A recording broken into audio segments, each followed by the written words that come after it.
Hello everybody, welcome to this week's recipe.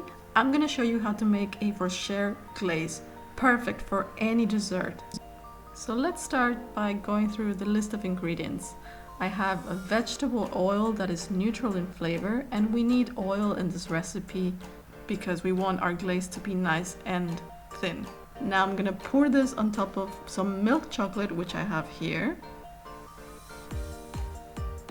And all of this needs to be melted. And today I'm gonna do this in the microwave in intervals of 15 seconds. So that means every 15 seconds I take this out of the microwave, give it a stir. I like to do this to make sure that everything is heating up evenly.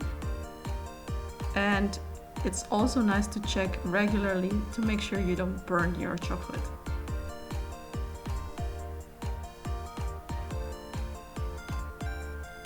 Once it has fully melted, I want to check the temperature. This is rather optional.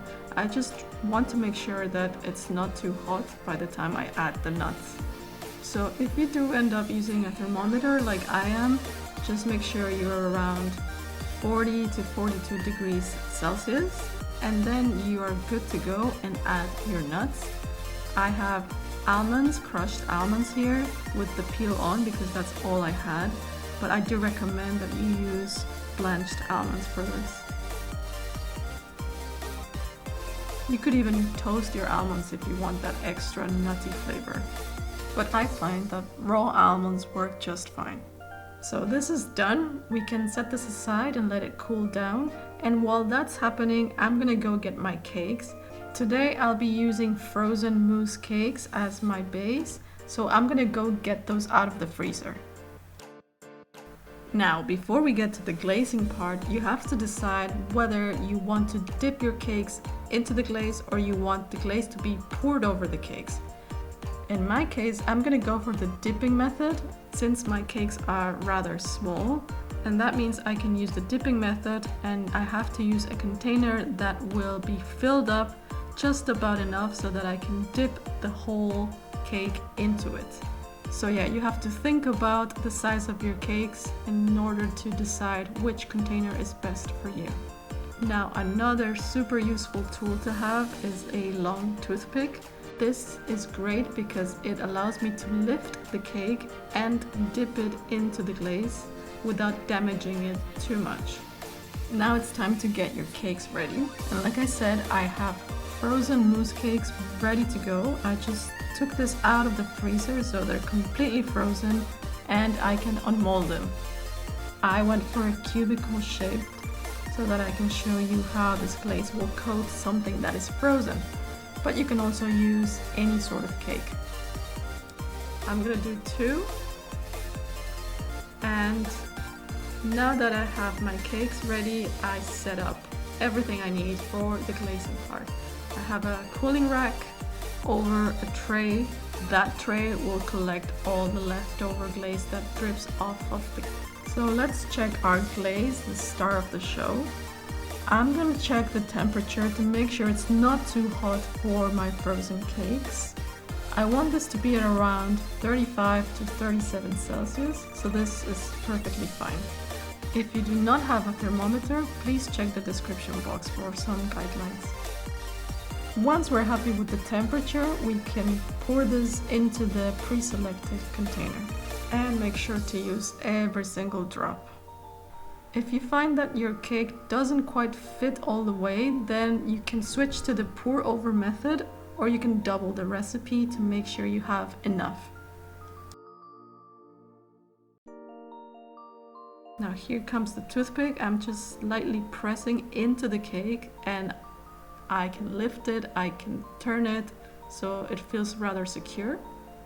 And I'm ready to dip. So I'm gonna immerse the whole thing, lift up, give it a little shake, and quickly move this onto the tray and try to remove the toothpick very gently at this point. I'm using the thermometer to help myself because it really got stuck in there. But as you can see, you can easily cover that gap. So don't you worry, nobody will notice a single thing. Now on the rack you can give it a second shake, just to make sure you have all that excess off of it.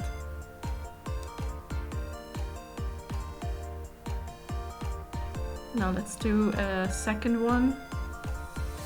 Once you start glazing, you won't be able to stop. You want to glaze everything on site.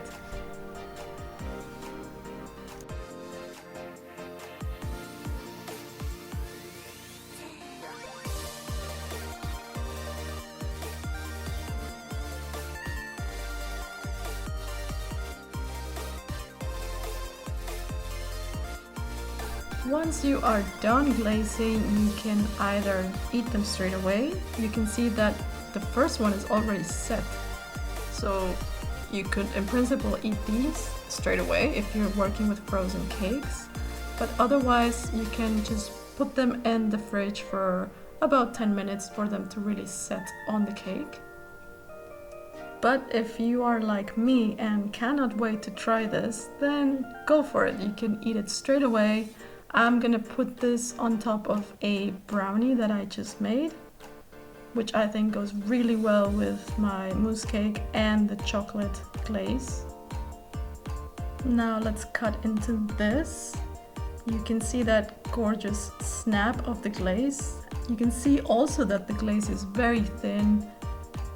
You see all those almond bits in there. And not only does it look good and it's a very forgiving glaze, but it also tastes amazing. I can guarantee that you are gonna love this glaze. I hope you try it, and if you like this video, don't forget to like it and also subscribe to my channel for more.